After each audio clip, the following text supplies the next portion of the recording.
Kami mengucap syukur, kami berterima kasih. Kalau kami ada di tempat ini untuk memuji-muji, menyembah, meninggikan nama-Mu yang Maha Kudus. Engkau Tuhan Raja kami, Engkau Tuhan segalanya bagi kami.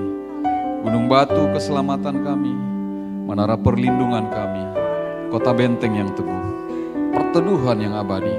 Kesanalah kami terus datang untuk memuji, menyembah, meninggikan nama-Mu. Sebab hanya Engkau yang layak disembah, hanya Engkau yang layak dipuji, hanya Engkau yang layak ditinggikan. Yesus Tuhan kami, Yesus Engkaulah segalanya bagi kami. Terima kasih, terima kasih, terima kasih. Kami mengucap syukur, sebab Tuhan itu baik, sebab Tuhan sangat baik, sebab Tuhan sangat teramat baik bagi kami semua. Terima kasih buat siang hari ini. Biarlah puji-pujian, pengagungan, dan hormat yang kami naikkan semuanya menyenangkan hati-Mu ya Tuhan. Dan biar Engkau disenangkan lewat puji-pujian di tempat ini. Nama yang berkuasa, nama yang berdaulat, nama yang agung dan terpercaya, nama yang mulia. Terima kasih, nama Yesus yang berkuasa atas jemaatnya, atas gerejanya, atas kami semua. Dan nama itu yang kami sembah. Terima kasih Bapa, kami akan masuk dalam pemberitaan firman Tuhan. Biar Engkau memberkati firman-Mu, memberkati kami semua. Oleh kuasa Roh Kudus kami dituntun, kami dipelihara, bahkan kami dibelanya. Terima kasih Bapa, kami akan menerima berkat firman Tuhan dengan ucapan syukur di dalam nama Bapa dan Putra dan Roh Kudus. Di dalam nama Tuhan Yesus, mari yang percaya sama-sama kita katakan amin. Haleluya. Ya, silakan duduk Bapak Ibu. Ya, salam Bapak Ibu. Gak apa-apa dihidupin kiri kanan. Ya. Apa kabar Bapak Ibu? Ya. Tapi rasanya kok terang banget ya?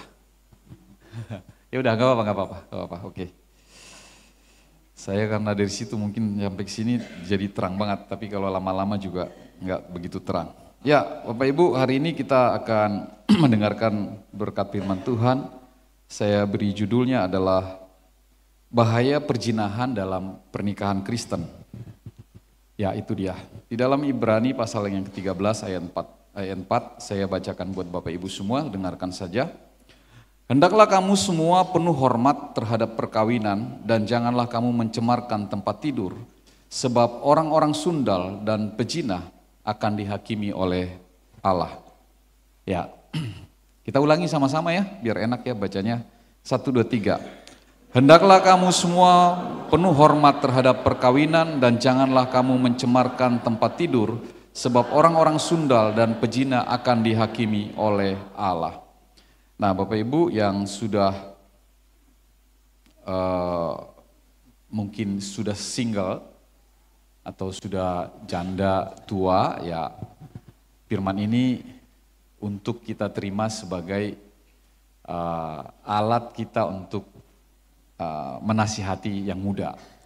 Bagi yang laki-laki yang single yang sudah tua, alat ini kita dengarkan untuk menasihati yang muda, laki-laki muda yang masih muda.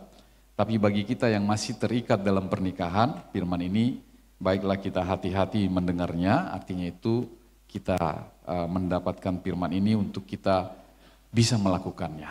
Amin Bapak Ibu.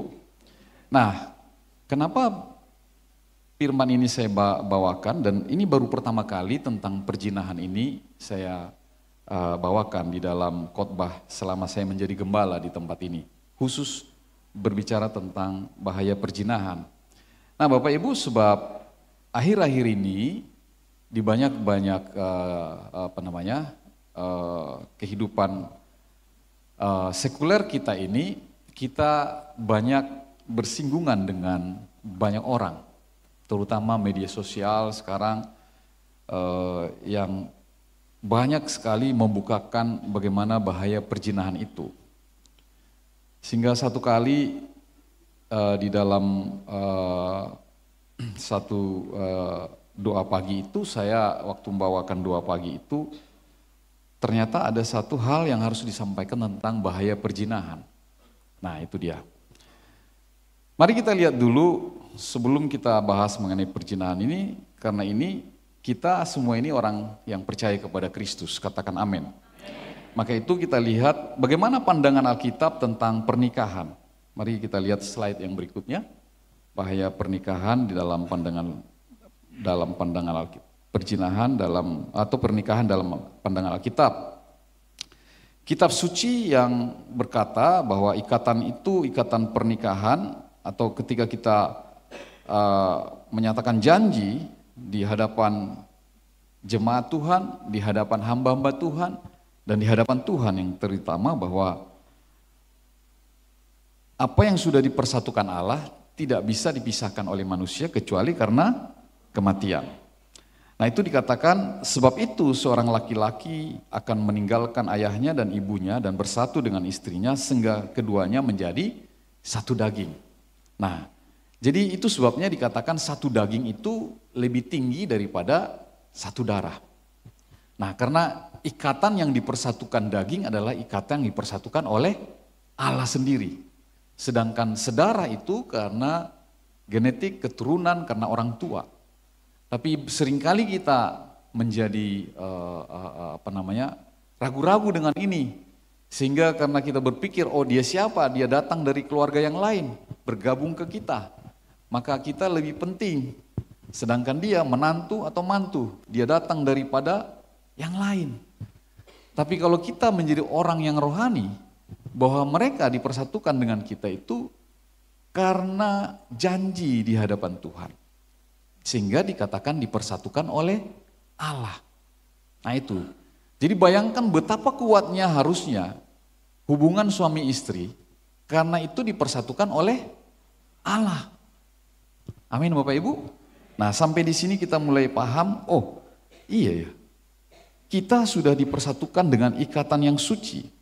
Dirancang oleh Allah untuk dipisahkan kecuali karena maut.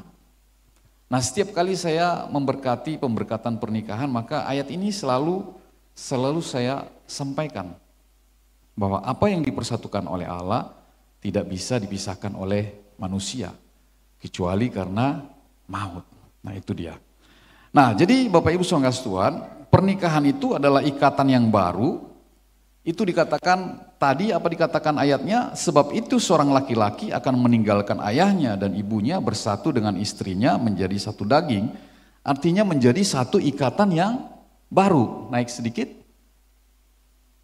Oh, di ini, bukan. Di bawah ini ada. Hah?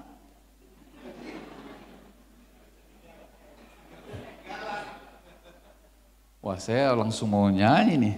How I need your presence Lord. How I need. Ini kan. Ternyata kalau kita nyanyi muncul ya. Tepuk tangan bagi Tuhan kita. Puji Tuhan. Ya tapi jadi kecil ya. Baiklah, kecil-kecil cabai rawit. Tetap dia rasanya manis. Cabai ini. Ya, ikatan baru artinya meninggalkan ikatan yang lama dengan orang tua, membentuk kesatuan yang baru. Jadi oleh sebab itu orang yang sudah menikah itu dia mengikat satu yang baru itu meninggalkan orang tuanya. Maka itu dikatakan tadi itu, sedaging itu lebih tinggi daripada sedarah. Karena dia membentuk ikatan yang baru yang dipersatukan oleh Allah. Nah itu dia. Kemudian apalagi dikatakan persatuan ilahi. Itu sebabnya ayat itu dikatakan apa yang dipersatukan Allah tidak boleh diceraikan oleh manusia. Nah ini kita nggak usah bahas dulu terlalu dalam. Kecuali karena perzinahan, kecuali karena ini. Dan kita sampai di sini kata-kata ini. Persatuan ilahi. Bahwa apa yang dipersatukan Allah tidak boleh diceraikan oleh manusia. Oleh sebab itu, karena itu, maka di dalam pernikahan itu yang menjadi pusatnya adalah Tuhan. Dia dikatakan sebagai pondasi kehidupan.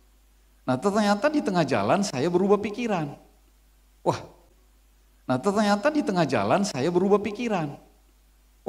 Kayaknya sayang juga ya kalau satu lantai dengan rumah lamanya nggak cocok. dia harus ditinggikan sama. Oh, tapi sudah jadi. Lantai 2-nya juga sudah dicor. Sampai hari ini saya khawatir. Sehingga mengatasi kekhawatiran saya itu, saya bikin lagi pondasi yang baru di tengah-tengah. Untuk menopang di tengah-tengah. Kalau goyang, ada tengah-tengah yang menopang. Sama halnya kita di dalam pernikahan itu, kita kalau nggak ada Kristus, maka mudah kita akan goyah. Oleh sebab itu kekuatan kita hanya mengandalkan Tuhan di dalam pernikahan itu. Karena nggak ada yang bisa menjamin bahwa kalau kita seorang laki-laki yang kuat atau seorang perempuan yang kuat, maka kita bisa menjaga pernikahan itu dengan kekuatan kita. Tidak ada. Karena sifatnya aja berbeda. Sifat laki-laki kalau dia mau merencanakan sesuatu dia diam. Dia diam, kalau pulang kantor atau pulang kerja laki-laki itu lebih banyak diam, itu sebabnya banyak laki-laki yang merokok. Sambil merokok dia diam, merenung, sebenarnya dia sedang mencari inspirasi. Tapi kalau laki-laki pulang kerja, istrinya ketemu. Nah istrinya ingin mencurahkan segala sesuatunya kepada suaminya. Dia ngoceh-ngoceh aja, dia ngomong, suaminya mau pingin sendiri. Tapi istrinya pingin ngomong, pasti tidak ketemu. Pasti nggak ketemu. Saya aja sama Bu Rita sampai sekarang kalau saya datang itu, oh udah datang ya Pak. Saya duduk di situ, sebenarnya duduk di meja makan itu sambil ngerenung-renung. Saham tadi untung atau kalah ya gitu. Atau untung gimana, kenapa kok bisa kalah ya hari ini sahamnya ya. Nah, Tang Bu Rita, gini loh Pak, saso susu. Nah, lalu saya bilang, ntar dulu mah aku mau ambil minum dulu. Ini kalau orang ngomong gak pernah didengarin. Itu kebutuhan dari seorang perempuan. Tapi juga kebutuhan seorang laki-laki pingin menyendiri. Ya toh? Jadi dua-duanya memang sudah dirancang seperti itu. Dan sudah ketahuan. Kalau dia banyak diam berarti dia laki-laki. Kalau dia banyak ngomong berarti dia perempuan. Kalau kebalikan maka perlu dicek. Asli atau tidak gitu. Jadi kalau binatang yang paling susah untuk diperiksa, itu jantan atau betina, contoh yang paling sering kita lihat apa itu? Burung kan. Burung lihat jantan betina dari mana sih? Nggak tahu kan? Tapi coba kalau ada dua burung di atas tembok atau di atas tiang listrik. Kalau dua itu, kalau satu dia ngoceh-ngoceh, cekcok-cekcok-cekcoknya, satu diam, berarti yang cekcok-cekcok itu bisa dipastikan kira-kira yang ngoceh-ngoceh itu di atas itu berarti betina gitu. Nah oleh sebab itu dua perbedaan di dalam hal yang simpel saja sudah kelihatan. Nah sehingga memang kita harus menyadari semuanya itu. Tapi kita coba lihat dulu tujuan daripada pernikahan itu. Tujuannya adalah mulia. Tujuan yang pertama dikatakan saling menguduskan, menjadi satu kesatuan yang saling melayani dalam kasih Kristus. Nah artinya, dua-duanya punya inisiatif untuk saling melayani di dalam kasih Kristus. Amin. Nggak bisa sendiri, nggak bisa satu. Maka itu anak-anak muda ingat dengar baik. Kalau engkau menikah dengan orang yang latar belakang agamanya berbeda, maka usahanya itu luar biasa. Kalau di tengah jalan dia bisa berbalik menjadi orang yang percaya kepada Yesus, puji Tuhan, doamu didengar Tuhan. Doamu dikabulkan Tuhan. Tapi kalau tidak, usahamu itu berlipat-lipat ganda. Sama seperti kita orang datang dari perantauan ke Jawa ini. Waktu kita datang, kalau usaha kita sama seperti orang yang di sini, santai, nggak terlalu memikirkan yang berat, maka kita nggak terlalu berhasil. Tapi ketika kita datang, kita berpikir, wah kalau nggak kerja baik, maka kita bisa pulang kampung dan kita bisa jadi pengangguran di kampung, bukan hanya pengangguran tapi bisa malu pulang kampung. Atau kita bisa bertahan di sini tapi kita terseok-seok. Maka itu usaha kita harus lebih. Kita harus bekerja lebih keras, kita harus berusaha lebih keras, kita harus belajar lebih keras. Amin. Nah itu dia.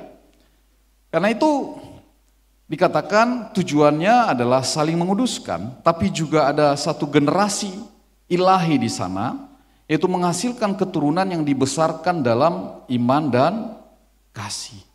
Jadi kita waktu menikah itu sebenarnya begini, banyak orang berpikir setiap kali saya mau konseling itu saya tanya, tujuan kalian mau menikah apa?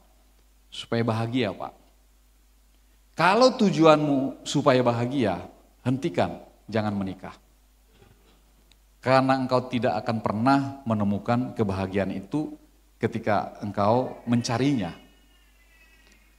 Karena itu sebelum menikah maka engkau sudah harus merasa bahagia dengan orang yang kau pilih itu.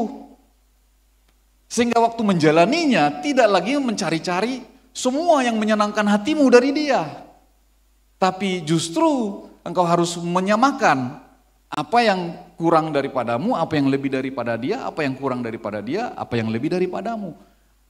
Toleransinya itu harus dipertebal Bapak Ibu saudara Tuhan. Amin. Saya sama Bu Rita aja, hidungnya aja berbeda, saya lebar, dia melancip.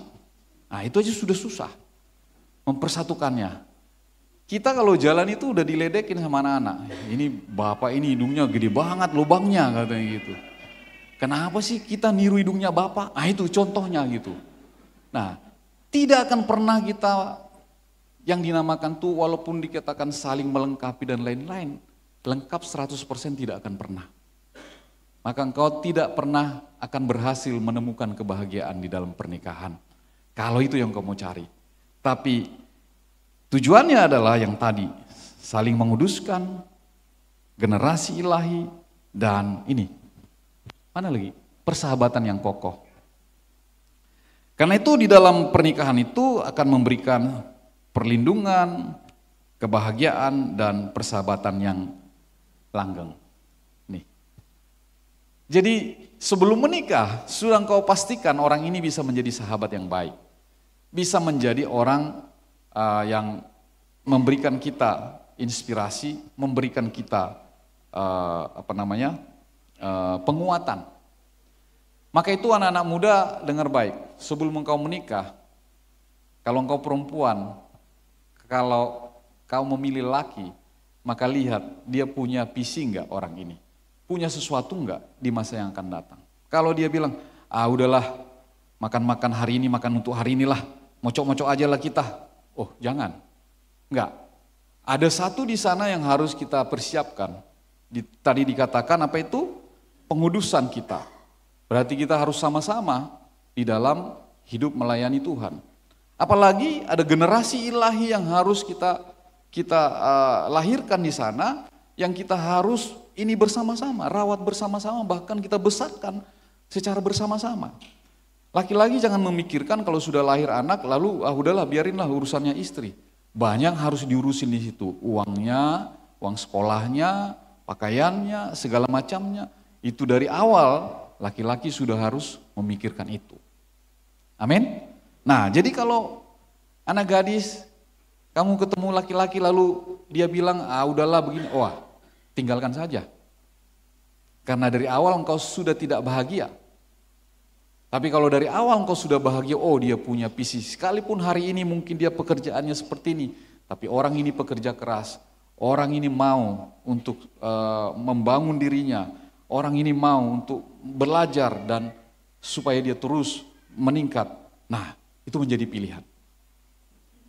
Jadi jangan pilih yang orang kaya. Karena orang kaya tapi nggak punya karakter, kekayaan dalam 1 jam pun bisa hilang.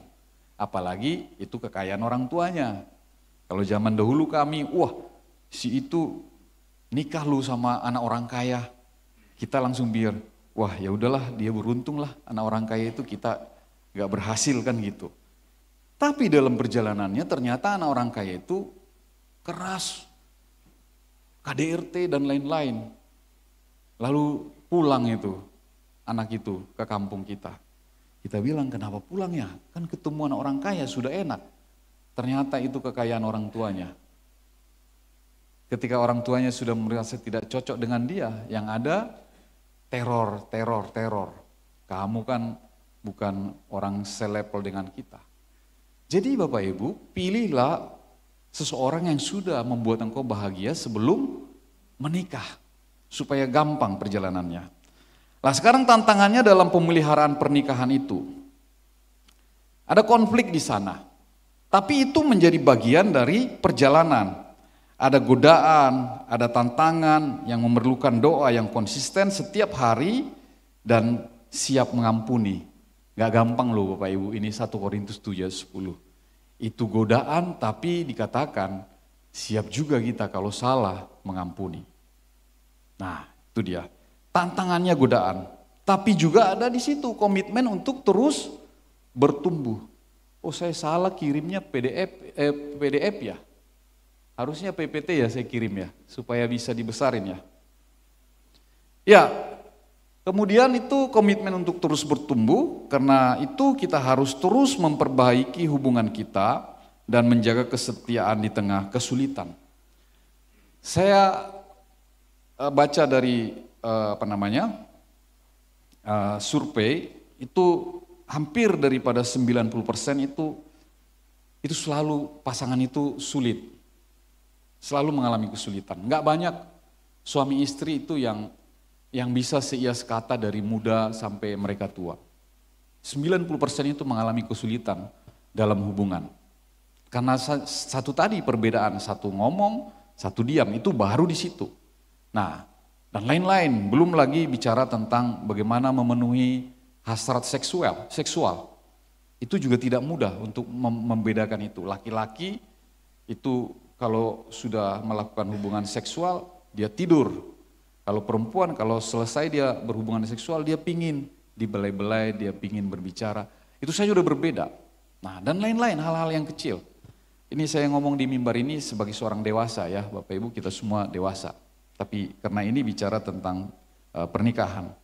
Kemudian Tuhan sebagai kunci, menjadikan Kristus sebagai pusat kehidupan, adalah rahasia pernikahan yang bertahan. Jadi kalau Tuhan menjadi kuncinya, ya sudah. Kemarin saya jalan sama Om Boy, saya bilang begini, Om Boy bilang begini, enak ya kalau agama seberang itu, kata Om Boy, ini ada Om Boy ini. Nah, kenapa Om? Kalau dia pulang ke rumah, kalau suaminya pulang ke rumah, istrinya itu Assalamualaikum, disalam, dicium tangan suaminya. Kalau pergi juga, dia mau pergi, dicium tangan suaminya. Lah kalau kita orang Kristen, mana pernah kita dicium tangannya?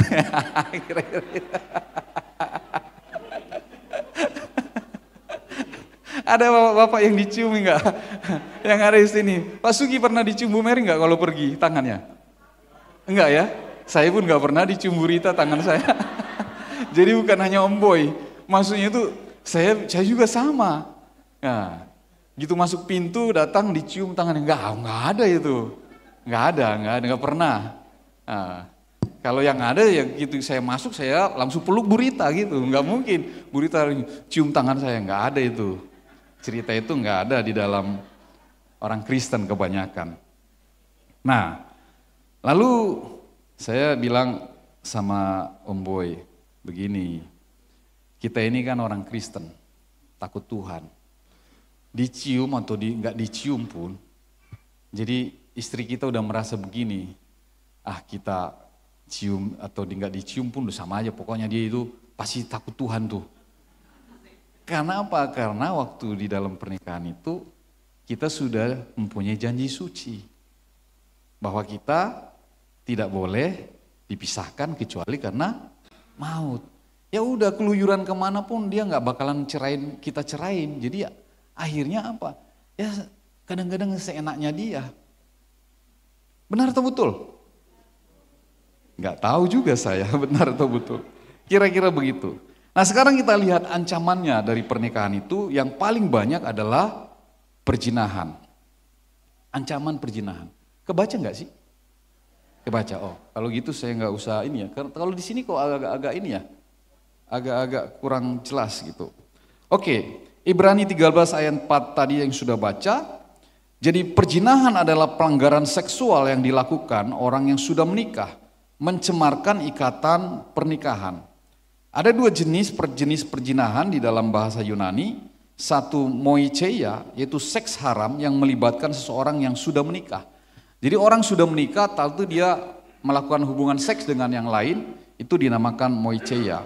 Kemudian ada porneia. Porneia ini sebenarnya kalau kita sering dengar porno itu porneia, itu artinya ketidaksetiaan secara seksual yang mencakup segala macam hubungan seksual.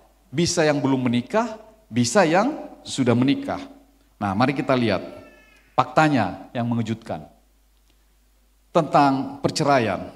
90% perkawinan gagal bukan karena masalah tidak bisa diselesaikan, tetapi karena ketidakmampuan mengampuni. Nah, cuman yang kasih Tuhan sekarang yang masih menikah, yang masih ada dalam hubungan nikah, kita siapkan hati kita untuk sedia untuk mengampuni. Pengampunan lahir dari komitmen janji setia, karena ada di situ janji setia di hadapan Allah, bukan karena pasangan layak diampuni. Saya sama Bu Rita pernah nonton itu film, apa itu ya? Filmnya itu yang kenapa ibunya menikah sama bapaknya itu, gitu. Apa sih judulnya itu? Apa? Andai ibu tidak menikah dengan ayah. Jadi kita tonton tuh. Andai ibu tidak menikah dengan ayah. Ayahnya ini minum-minum, nggak kerja, ibunya itu buka laundry. Dia menghasilkan uang dan segala macam. Akhirnya ibunya itu tersiksa karena bapaknya itu lalu ibunya itu kena penyakit kanker. Nah gitu. Nah anak-anaknya menderita gara-gara bapaknya yang kerjanya hanya minum-minum saja. Tapi ibunya selalu kuat. Selalu mengampuni suaminya. Nah itu dia. Nah jadi Bapak Ibu saudara kasih Tuhan, pengampunan itu lahir dari komitmen janji setia di hadapan Allah. Bukan karena pasangan itu layak diampuni. Bukan karena layak diampuni. Benar dia udah salah kok. Benar dia udah berdosa kok. Ngapain diampuni, gak layak. Tapi karena ada komitmen, ada janji suci di dalam pernikahan itu, maka ya sudah.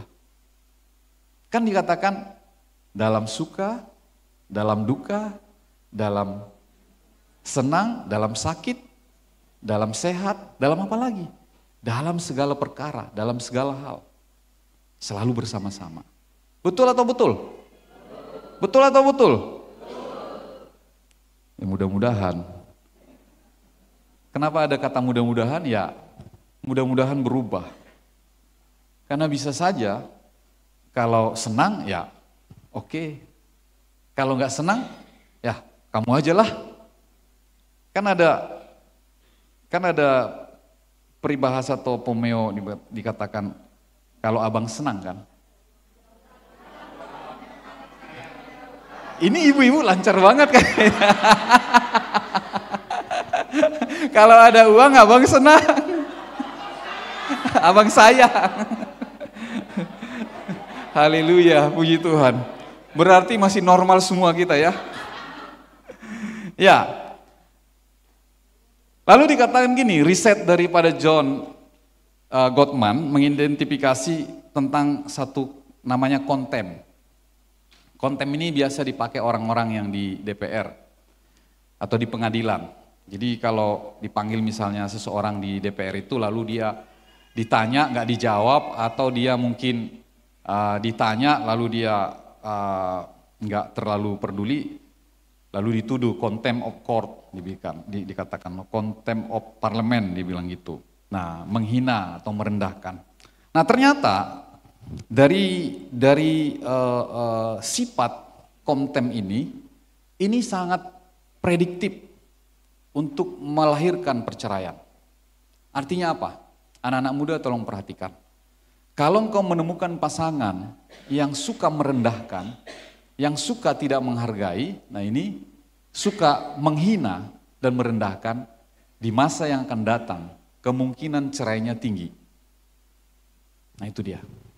Kalau engkau ketemu calon atau pacar, itu dari awal saja sudah suka merendahkan, suka menghina, suka meremehkan, itu prediksinya untuk cerai itu dikatakan tuh tinggi sekali. Karena itu merusak hubungan yang secara sistematis. Nah, jadi itu sebabnya gini, perhatikan baik. Suami-suami itu kan dikatakan kalau orang Batak gini, kehormatan suami ditegakkan oleh istri. Nah, di dalam bahasa Alkitabnya, istri itu menjadi hadiah bagi seorang suami. Hadiah daripada Tuhan. Tapi kalau hadiah ini ternyata meremehkan, merendahkan, itu sangat-sangat berdampak bagi alam bawah sadar seorang laki-laki. Maka ketika suamimu tidak bekerja, jangan sampai engkau mengatai dia, dasar laki-laki malas, dasar laki-laki nggak bisa diandalkan. Itu alam bawah sadarnya berbicara bahwa dia itu malas, dia itu tidak bisa diandalkan, dan semua ungkapan-ungkapan itu ada di dalam alam bawah sadar laki-laki. Kalau perempuan dia susah untuk masuk alam bawah sadarnya karena dia banyak berbicara. Tapi karena laki-laki lebih banyak diem, setiap ocehan itu maka itu masuk dalam alam bawah sadarnya. Nah, hati-hati para wanita. Boleh engkau marah, tapi jangan merendahkan, jangan menghina, jangan meremehkan apa yang dia kerjakan. Amin. Sepanjang engkau mengira engkau benar, tapi engkau lakukan itu, maka alam bawah sadar dia akan terus bekerja. Akan terus bekerja dan pada saatnya dia akan meledak. Kalau sudah meledak, Bapak Ibu Saudara Tuhan, nggak ada ampun. Nggak ada ampun lagi. Nah, lalu orang bilang, dia kan rajin beribadah, dia kan pelayan Tuhan, dia kan pendeta, dia kan gembala. Nggak ada ampun kalau sudah di alam bawah sadar. Itu sebabnya orang sakit mah itu banyak nyimpan di alam bawah sadar. Maka kalau ditanya dokter, nggak apa-apa, nggak apa-apa karena semuanya disimpan di alam bawah sadar. Golongan darah O lebih banyak bisa kena di alam bawah sadarnya. Karena golongan darah O itu golongan darah yang tua, paling awal dari sejarah penciptaan manusia. Sehingga orang-orang ini adalah orang-orang yang sifat-sifat zaman dulu. Nah, tapi mereka tidak lagi mengikuti seperti golongan darah yang lain. Itu sebabnya alam bawah sadar golongan darah O itu diprediksi itu lebih banyak nahan di situ. Kalau golongan darah yang lain dia langsung lepaskan, dia langsung ngomong. Jadi nggak simpan-simpan. Nah, saya golongan darah yang paling muda, AB. Sehingga kalau istri saya ngomong apa, saya langsung ngomong. Nggak saya simpan-simpan, saya langsung ngomong. Nah, kadang-kadang kalau dia udah agak nyebelin, saya langsung diamin aja dulu. Lalu malam-malam dia peluk saya, kenapa sih diam? Nah, saya bilang, gini ya. Nah, gitu. Gini ya gitu. Nah, kalau golongan darah O biasanya dia akan lebih lama diam. Dia diam terus karena itu membingungkan dia. Kok bisa ya makhluk seperti ini menghina saya ya? Kok bisa ya? Padahal pestanya 500 juta waktu itu. Saya harus keluarin uang segala macam. Kok bisa ya orang ini menghina saya? Dia diam. Suatu waktu itu akan ledak, Bapak Ibu. Nah, oke. Kita teruskan? Ya. Konsekuensi dari perzinahan. Tapi secara rohani ya, bukan konsekuensi fisik. Konsekuensi rohaninya. Merusak diri sendiri. Siapa melakukan zina tidak berakal budi. Orang yang berbuat demikian merusak diri. Amsal 6 ayat 32. Perzinahan adalah tindakan yang menghancurkan integritas pribadi dan martabat spiritual seseorang. Jadi hari-hari ini beberapa tokoh agama, ya nggak hanya tokoh agama Kristen, agama lain pun itu setelah ketahuan ada perzinahan maka runtuh integritasnya. Iya kan? Runtuh. Nah, jadi itu merusak diri sendiri. Ada anggota DPR waktu itu, nah runtuh, akhirnya dipecat. Nah, yang kedua, menjadi satu dengan dosa. Ini yang hati-hati nih, anak-anak muda perhatikan baik. 1 Korintus 6 ayat 16, siapa yang mengikatkan dirinya dengan perempuan cabul, menjadi satu tubuh dengan dia. Siapa yang mengikatkan dirinya dengan perempuan cabul, menjadi satu tubuh dengan dia. Nah, hubungan seksual di luar pernikahan menciptakan ikatan spiritual yang salah dan menodai kesucian.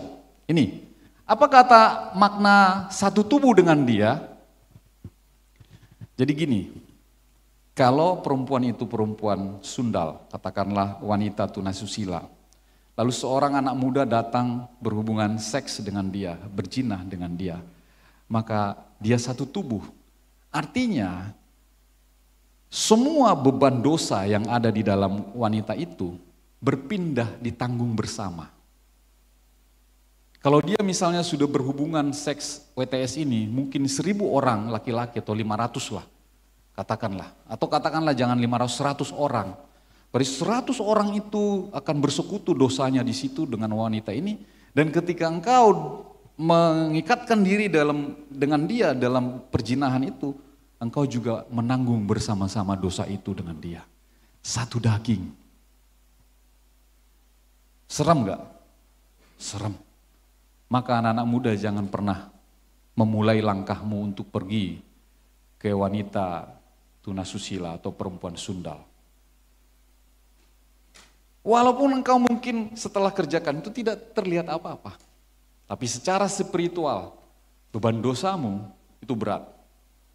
Kalau beban dosanya berat, maka engkau untuk membalas kasih karunia itu harus lebih besar juga.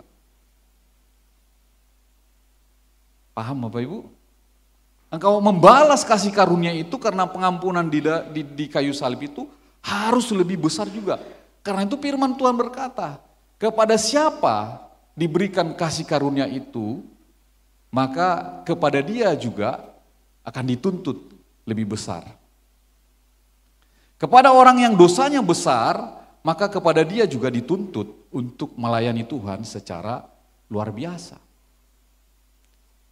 Jadi nggak enak-enak secara rohaninya, tapi secara jasmaninya juga berbahaya, Bapak Ibu Saudara Tuhan. Nah, saya lanjutkan, penghakiman Allah. Perzinahan membawa kutuk dan penghakiman dari Allah yang sangat membenci dosa. Jadi perzinahan itu dosa yang sangat dibenci oleh Allah. Spesial tuh di Alkitab ditulis tentang perzinahan. Jadi apa akibatnya? Di dalam perjanjian lama, hukuman dalam perjanjian lama, Imamat 20 ayat 10, Ulangan 20 ayat 20 sampai 22, saya tidak bacakan ya Bapak Ibu, tapi kita lihat ayatnya. Menetapkan hubungan mati bagi penzina, menunjukkan betapa seriusnya Allah memandang dosa ini sebagai kejahatan yang berat. Nah, jadi ini Bapak Ibu Saudara Tuhan, perzinahan itu dosa yang berat. Jadi jangan memulai. Memang godaannya ada. Setiap kita pasti, karena kita ada tubuhnya, ada godaannya. Yang kita bayangkan yang nikmatnya, tapi kalau kita bayangkan hukum penghakimannya itu jauh-jauh lebih berat bagi kita. Maka jangan pernah berpikir engkau bisa menghadapi godaan dan temptation itu. Jangan pernah bisa berpikir. Anak-anak muda ingat, jangan pernah engkau bisa berpikir bahwa engkau bisa melawan godaan. Kalau godaan sudah datang, apa yang harus kamu lakukan adalah lari. Lari. Jangan pernah sesekali menghadapinya. Ingat kisah daripada Yusuf. Andaikan Yusuf tidak lari, maka bajunya tidak koyak. Tapi kalau baju Yusuf tidak koyak, itu pasti terjadi sesuatu dengan Yusuf, dengan istri Potifar. Tapi karena dia lari, dipegang bajunya, dia lari robek.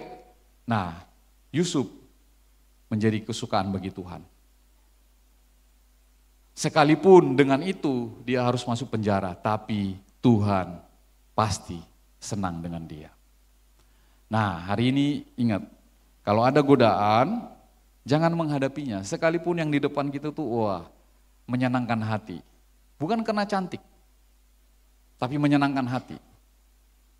Istri-istri tolong ingat, banyak perselingkuhan, perzinahan itu tidak lebih cantik dari istrinya, tapi lebih menyenangkan dari istrinya. Nah, jadi bagi laki-laki, kecantikan kalau sudah di masa dewasa tidak terlalu istimewa, tapi penghargaan yang lebih istimewa. Sehingga istrinya cantik pun kalau dia nggak dihargai, dia mending dengan yang jelek, tapi menghargai dia. Karena cuma satu yang dia butuhkan, seks. Jadi perselingkuhan itu cuma satu yang dibutuhkan, seks. Nggak ada yang lain. Nggak ada yang lain. Coba renungkan, kalau orang berselingkuh apa yang dibutuhkan? Sekalipun tadi karena tidak dihargai oleh istrinya lalu dia ke sana, tapi dia ke sana karena dia butuh seks. Karena dia mau berhubungan seks dengan orang yang merendahkan dia ogah. Maka ibu-ibu perhatikan, kalau pasanganmu sudah mulai ogah-ogah, jangan-jangan terlalu sehingga dia malas lah. Nah, lalu dia mencari-cari servis yang lain. Nah, di sana lebih jelek, bahkan jelek sekali. Bahkan ada dikatakan pembantu yang wajahnya lebih jelek lagi. Tapi dia berzina dengan itu. Cuman satu, karena laki-laki membutuhkan seks. Laki-laki membutuhkan seks. Bahkan orang laki-laki sakit pun dia tetap membutuhkan seks. Nah, ini supaya kita semua paham ya. Saya berharap kita semua anak-anak muda juga orang-orang dewasa, sudah dewasa pikirannya. Lalu jangan langsung berpikir, wah bahaya nih Pak Gembala ini ngomongin begini nih. Gitu. Ya, apalagi dikatakan, sampai mana tadi? Penghakiman Allah. Sekarang kita lihat perspektif tadi ya. Perspektif perzinahan itu, setelah ini. Perspektif perzinahan secara rohani, penyebab perzinahan secara rohani, ketidaktaatan kepada Tuhan. Perzinahan adalah bentuk pemberontakan terhadap otoritas dan perintah Allah. Yang kedua, jarak rohani dari Allah, ketika seseorang menjauh dari hadirat Tuhan, pintu terbuka lebar bagi godaan dan dosa perzinahan. Ketiga, kehilangan pengudusan, kesetiaan dalam pernikahan adalah cermin langsung dari kedekatan dan keintiman dengan Tuhan. Semakin dekat kita dengan Tuhan, semakin kuat benteng perlindungan terhadap godaan perzinahan. Nah, itu sebabnya kita beruntung kalau ada di Bumi Anggrek, ada di Kul-Kul, terutama bapak-bapaknya bisa ikut Kul, itu menolong kita. Saya nggak bisa bayangkan diri saya, Bapak Ibu, ini maaf ya, saya bercerita sedikit tentang saya. Saya pergi ke Bahrain, itu sendirian. Di sana banyak orang Filipina yang menjadi wanita pelayan. Di hotel itu banyak juga yang menjadi pelayan. Bahkan orang-orang Amerika dan orang Inggris yang mengajar saya, itu dia katakan begini, bro, kamu sudah lama di sini, udah 2 minggu kamu nggak ketemu perempuan, kamu mau perempuan nggak? Saya kalau nggak ingat Tuhan, setiap pagi saya berdoa, saya pasti, boleh juga itu. Pasti begitu. Waktu saya pergi ke Jerman, di sana juga sama Bapak Ibu Saudara Tuhan. Jam 8 malam itu di Jerman itu sudah tutup semua mall, supaya orang bisa balik ke keluarga. Tapi apa yang terjadi di Jerman? Jam 8 itu film porno sudah mulai diputar di seluruh stasiun-stasiun TV. Beberapa yang khusus film porno. Tapi juga rumah-rumah untuk orang melakukan WTS itu jam 8 tuh, maaf ini jadi salah cerita ya. Itu juga dibuka jam 8 malam. Jadi kalau kita jalan Di Aktianstrasse itu panjang sekali jalan Aktian itu. Di kiri kanan itu banyak rumah-rumah bordil begitu. Udah terbuka jam 8, setiap jam 8 malam. Kita kalau nggak mengenal Tuhan, nggak takut sama Tuhan, kan murah. Cuman 30 euro. Murah. 30 euro itu kira-kira 400-500 ribu. Tapi kalau kita takut sama Tuhan, maka itu menghentikan langkah kita untuk melompat ke sana. Lalu apalagi dikatakan di sana? Oh ya, sorry. Ini jadi perspektif rohaninya ini karena tidak dekat dengan Tuhan.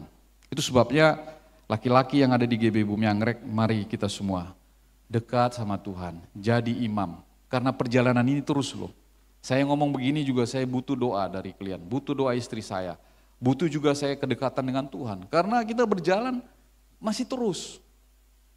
Jangan kira orang yang diam-diam itu tidak melakukan sesuatu. Bisa. Jangan kira kayak Pak Daily gini, kalemnya. Belum tentu, bisa. Kalau tidak dekat dengan Tuhan. Tetangga kami di Pematang Siantar, di depan rumah kami, tapi nggak persis karena ada seberangnya itu ada apa namanya itu, ada lombang itu apa bahasa Indonesianya? Jurang. Jadi ada jurang di situ seberangnya sana. Itu bapak itu baik sekali, anak-anaknya ini macam semua. Anak-anaknya bajunya bagus-bagus, sepatunya. Kalau dulu sepatu orang pakai spek itu udah bagus ya. Kita kan sepatu toyo yang karet. Dia udah sepatu spek. Wah enak ya orang itu ya, kaya bapaknya. Itu bapaknya baik, di gereja juga baik gitu. Pas mati itu si bapak itu, datang ibu-ibu bawa anaknya. Lagi mengandungi istrinya sama anak-anaknya dibawa. Orang Islam lagi, orang agama lain lagi. Bawa, ini anakmu ini. Waduh, kaget semua orang. Kok bisa bapak pendiam begini ya? Bapak baik hati begini ya? Ternyata ada simpanannya. Tapi bukan Pak Deli ya. Ada bule ini nanti bahaya. Maksud saya begini, jangan lihat luarnya. Jangan lihat luarnya. Nah, oleh sebab itu semua harus waspada. Termasuk pendeta, gembala pun kayak saya. Semua harus waspada. Enggak ada yang bisa tahan dengan godaan daripada iblis. Amin Bapak Ibu. Dampaknya sekarang kita lihat. Dampaknya, pertama kepercayaan hancur. Perzinahan merusak total kepercayaan dan satu kesatuan daging yang menjadi pondasi pernikahan. Ya sudah. Kalau sudah ketahuan, mau dia apa kata pun oke mengampuni, tapi kepercayaan itu tidak lagi seperti dari awal. Iya toh? Walaupun berbaik-baik lagi ya tetap dia akan simpan, oh dia sudah pernah melukai. Dan ini yang kedua, luka mendalam. Membawa trauma emosional dan spiritual yang mendalam bagi pasangan yang dihianati serta seluruh anggota keluarga. Nih ya, kalau mungkin istri itu, bapaknya mungkin pikir, biarlah istri itu begitu, tapi anaknya, itu bisa menular sampai dia menikah kembali juga mengalami hal yang sama. Maka periksa leluhurmu, ada enggak itu perceraian di sana? Tolak dalam nama Yesus, tidak akan berlanjut ke keturunan selanjutnya. Patahkan kutuk dalam nama Yesus. Amin, Bapak Ibu. Nah, supaya enggak berlanjut di keturunan selanjutnya. Okelah, ampun Tuhan. Ampun Tuhan. Tapi jangan turun sampai ke turunan selanjutnya. Nah ini bahayanya nih, anggota keluarga. Saya alami nih Bapak Ibu. Saya alami. Lama saya pahit sama bapak saya. Tapi saya itu terus berdoa sama dia. Berdoa. 16 tahun saya berdoa untuk mengalahkan ini. Sampai satu ketika saya dapat firman seperti ini. Saya pulang, saya peluk dia. Ampun Pak, maaf Pak, ampun Pak. Saya salah. Saya memang terluka hati saya, tapi hari ini saya minta ampun. dia juga peluk saya, maafkan saya. Mengalami pemulihan itu gak gampang. Kalau gak membuka hati gimana? Nah tapi juga apa? Rumah tangga terancam. Nah, mengancam kelangsungan pernikahan dan stabilitas kehidupan keluarga secara keseluruhan. Dan di sana ada generasi yang terluka, anak-anak menanggung beban psikologis dan spiritual yang berdampak jangka panjang pada pembentukan karakter mereka. Nah, jangka panjang. Jadi sebelum kita memulai ke sana, langsung kabur aja dah. Karena engkau jangan coba-coba. Memang sepertinya enak nih ya, sepertinya, tapi ingat, lebih banyak kalau kata orang mudaratnya daripada barokahnya. Amin. Bahkan barokahnya nggak ada. Mana ada barokahnya orang berzina? Nggak ada kan?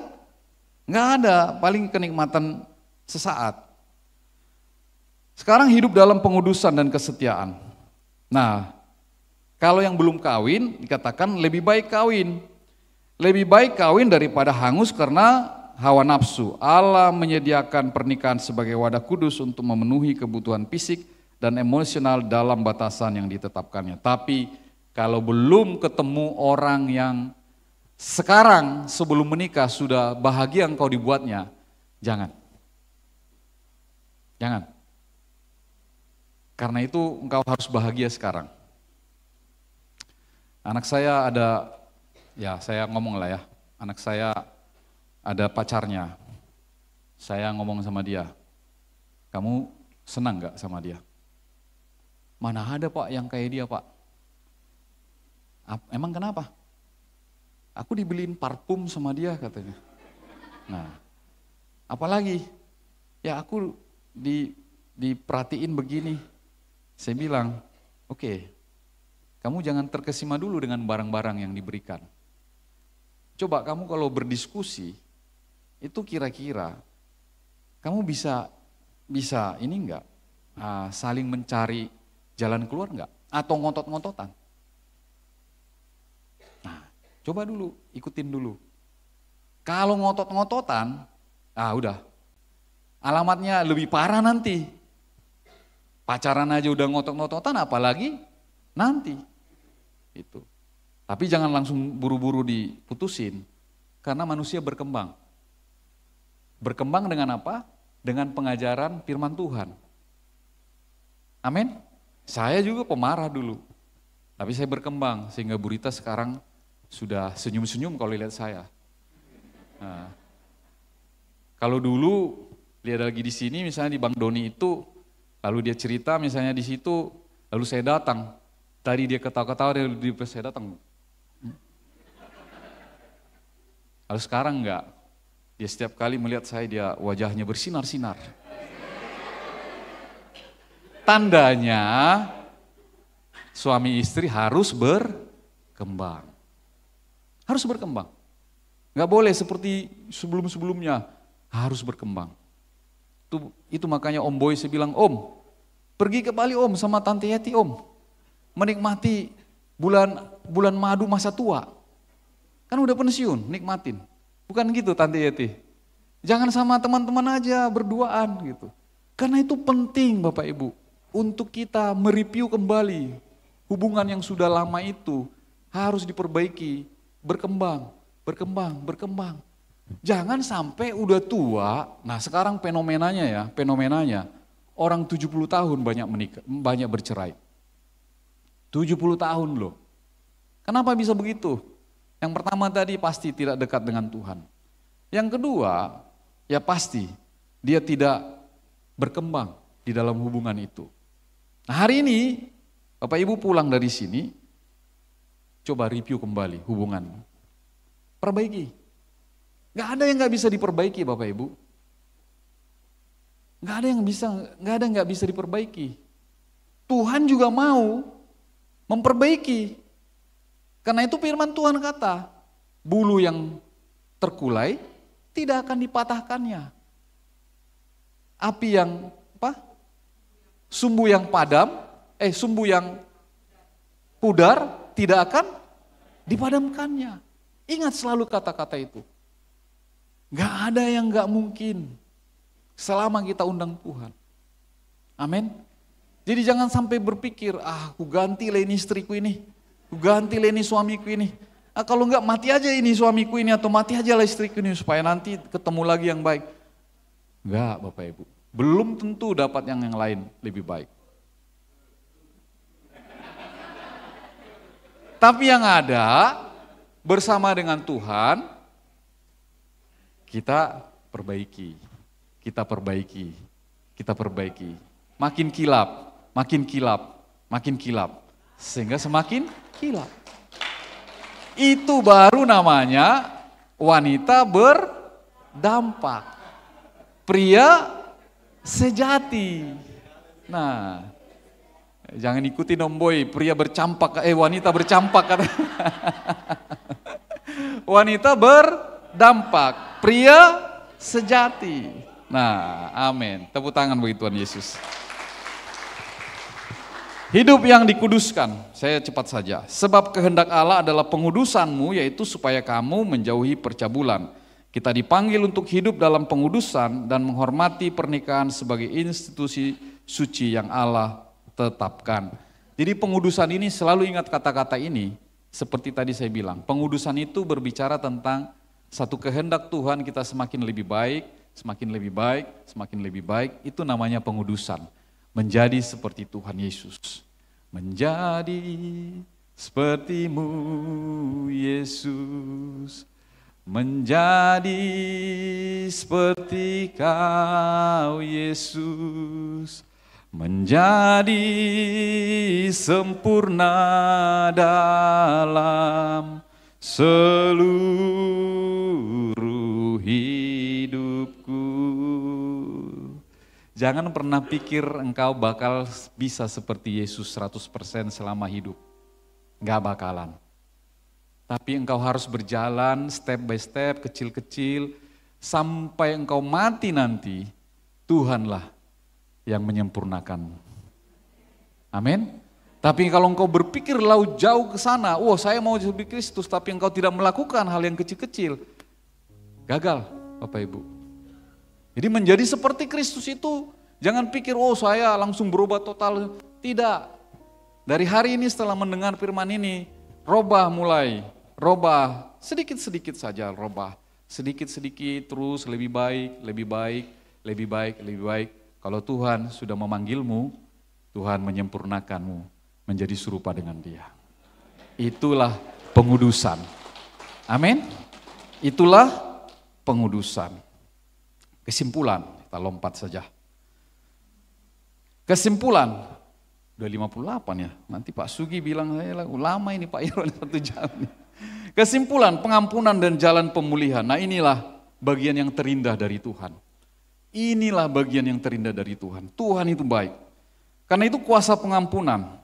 Pengampunan adalah kunci untuk menerima pengampunan dari Tuhan dan memulai proses penyembuhan. Di dalam Matius 6 ayat 14 itu, Bapak Ibu, jadi gini, saya kembali lagi ke film tadi.